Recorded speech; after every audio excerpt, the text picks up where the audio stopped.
নীলিমা, তোমার কি মনে হয় আমাদের এই তরমুজের জমিটাই গ্রামের সব থেকে বড় তরমুজের জমি, তাই না? মরণ! তরমুজের জমি দিয়ে কি হবে? হ্যাঁ, তরমুজের দামই নেই, জমিতে পড়ে পড়ে পচে যাচ্ছে। এমন করে বলো না তো বউ। আমি তো চেষ্টা করছি, কিন্তু বাজারে যদি তরমুজের দাম না থাকে আমি কি করব বলো তো? তোমার চেষ্টা আমার দেখা হয়ে গেছে। অন্যরা বেঁচে চলে আসছে, তোমার মুরদ নেই সেটা বলো। তুমি বুঝবে না নীলিমা, এটা অন্য জাতের তরমুজ, একদম কম দামে তো দিয়ে দিতে পারি না। ছাড়ো ওসব, আমাকে দুটো খেতে দেবে? বসাও দিচ্ছি, খেয়ে আমায় উদ্ধার করো। তা কেমন আছো তোমরা, রতন? সব ভালো তো? ওই কোনো রকমে দিন কাটছে মোড়ল মশাই। বাহ! রতন, তোমার জমিতে তো খুব সুন্দর তরমুজ হয়েছে। হ্যাঁ মোড়ল মশাই, আপনি বসুন না। আজকে আমার জমির মিষ্টি তরমুজ না খাইয়ে আপনাকে ছাড়ছি না। আরে করো কি করো কি, এসবের কি দরকার? আমি তো শুধু তোমাদের খোঁজ খবর নিতে এসেছিলাম। নীলিমা, এই গোটা কয়েক তরমুজ কেটে আনো তো মোড়ল মশাইয়ের জন্য। খোঁজ খবর নিতে এসেছেন না ছাই? আমি কিছু বুঝি না ভেবেছেন? এ কি নীলিমা, তুমি এমন করে বলছো কেন? যেই দেখেছেন পুরো গ্রামে আমাদের তরমুজের জমিটাই সব থেকে বড়, তখনই চলে এসেছেন বিনে পয়সা তরমুজ খাওয়ার জন্য। এ কি নীলিমা, অমন করে বলতে নেই। ও অতিথি নারায়ণের রূপ হয়। থাক রতন, তোমার বইয়ের কথা শুনবার পর আমার আর তরমুজ খাবার ইচ্ছে নেই। আমি চললাম।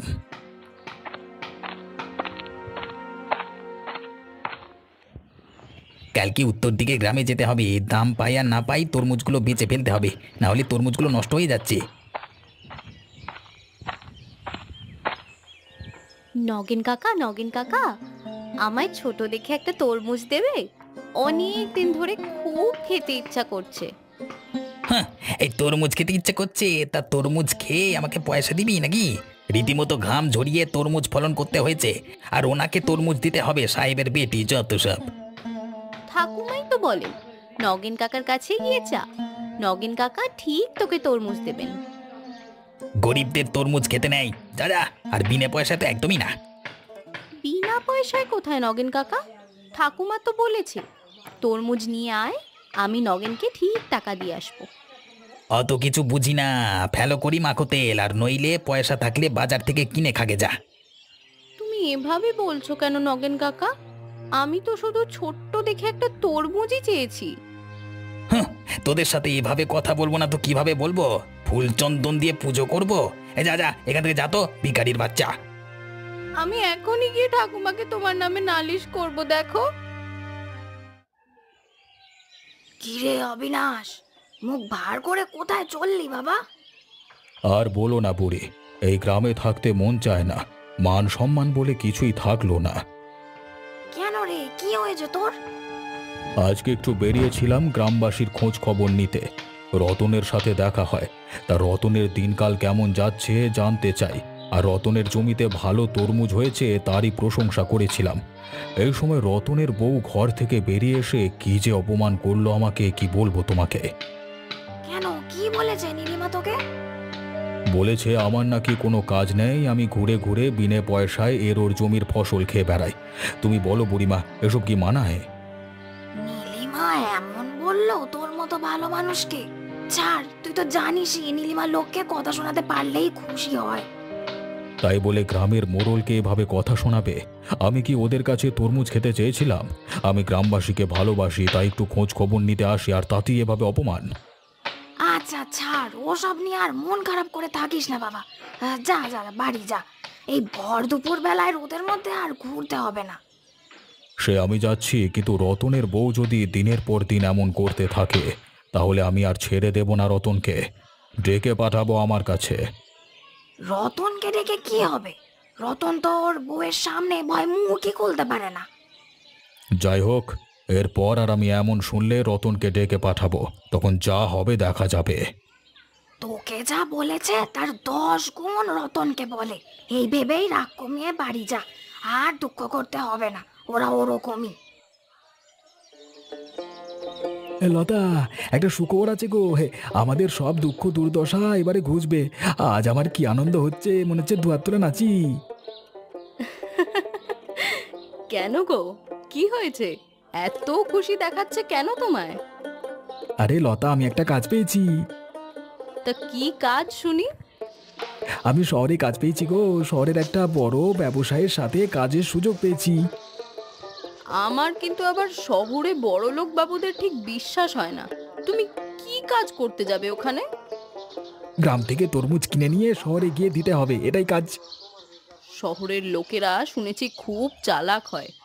যদি তোমায় বোকা বানিয়ে দেয় আর তোমার সব তরমুজ লুট করে নেয়, তাহলে কি হবে? আরে লতা, ভয় পাচ্ছ কেন? এটা তো এক প্রকার ব্যবসায়ী, আর ব্যবসাতে একটু তো ঝুঁকি নিতে হবে, না হলে লাভের মুখ দেখবো কিভাবে? আকুর ঠাকুর করে কাজটা ভালোভাবে করতে পারলেই হলো, না হলে এমনিতেই তো নুন আনতে পান্তা ফুরায়, উনুনে হাঁড়ি তো চাপাতেই পারি না। হ্যাঁ, কাজটা করতে পারলে আর যাই হোক দুটো পয়সার মুখ তো দেখবো, আর আমরা পেট ভরে ভাতও খাবো। হ্যাঁ, আর আমাদের কাজটা ভালোভাবে করতে হবে, তাই না? তোমার ওপর আমার বিশ্বাস আছে। তাহলে কালকে থেকে লেগে পড়ি। গ্রামের সবার সাথে কথা বলতে হবে, সবার তরমুজ তো কিনতে হবে, তাই না? তুমি হাত পা ধুয়ে নাও দেখি, আমি সন্ধে দিয়ে আসি, তারপর তোমায় এসে মুড়ি বাতাসা দেব। হ্যাঁ, এই তো যাচ্ছি, এই তো যাচ্ছি।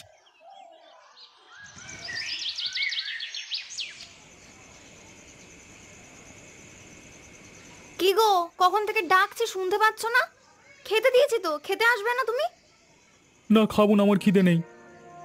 উফ, এই কানা রাতে এসে না এসব নাটক করো না। কি হয়েছে সেটা বলো।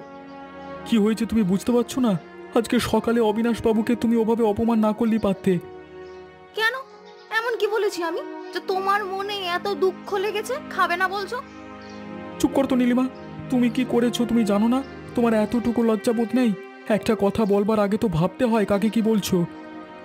আমি খারাপ কি বলেছি? যেটা সত্যি আমি সেটাই বলেছি। অবিনাশবাবু গ্রামের মোড়ল, একজন সম্মানীয় ব্যক্তি, ওনার সাথে লাগতে যাওয়া কি আমাদের গরিব মানুষদের মানায়? সে তুমি যাই বলো, আমি অনেক সময় দেখেছি উনি শুধু লোকের বাড়ি যায়, গল্প করে আর জমির ফল মূল বসে বসে গেলে। সে খায় খাগে, তোমার সেটা ভাবতে হবে না। আর অবিনাশবাবুকে তো আমি নিজেই তরমুজ খাওয়ার জন্য বসতে বললাম। তুমিও বলেছো, আর অমনি উনি সেই সুযোগে বিনা পয়সায় গিলতে বসে গেলেন। নীলিমা, তুমি কিন্তু এবার একটু বেশি বলছো। তোমার এই মুখের জন্য গ্রামে আমার মুখ দেখানো দায় হয়ে যাচ্ছে।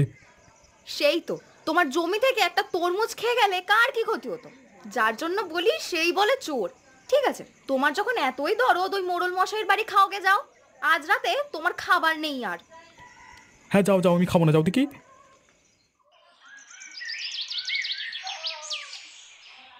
জানো তো ঠাকুমা, কাল তুমি বলেছিলে বলে আমি নগেন কাকার কাছে গিয়েছিলাম তরমুজ আনতে, কিন্তু নগেন কাকা আমায় অপমান করে তাড়িয়ে দিয়েছে। ওই জন্যই তুই কাল তরমুজ আনিসনি? আমি তো ভাবলাম তুই হয়তো একাই পুরোটা খেয়ে নিয়েছিস। না গো ঠাকুমা, ওরা দেয়নি আমাকে, আমি খাবো কি করে? নগেনটা ওই রকমই বদমাইশ লোক, সব সময় শুধু সবাইকে বাজে কথা বলে বেড়ায়। আচ্ছা দাঁড়া, নগেনের সাথে আমার দেখা হোক, ওকে দাঁড় করিয়ে দুটো কথা শুনিয়ে দেবো কড়া ভাবে। হ্যাঁ ঠাকুমা, তুমি নগেন কাকাকে আচ্ছা করে বকে দিও তো। ঠিক আছে, আর মন খারাপ করিস না মা। কোথায় যাচ্ছিস এখন? এই তো একটু বাইরে যাচ্ছি ঘুরতে, তাড়াতাড়ি চলে আসবো। দেখ পূজা, রাস্তায় কারোর কাছে কিছু চাইবি না। আগের দিন নগেন কিভাবে তোকে অপমান করলো মনে আছে তো? হ্যাঁ গো ঠাকুমা, আমার মনে আছে। আমি কারোর কাছে আর কিচ্ছু চাইবো না।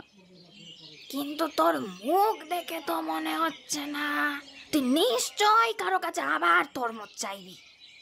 না ঠাকুমা, চাইবো না, কিন্তু আমার তরমুজ খেতে যে খুব ইচ্ছা করছে। ঠাকুমা, তুমি আমাকে তরমুজ এনে দাও না।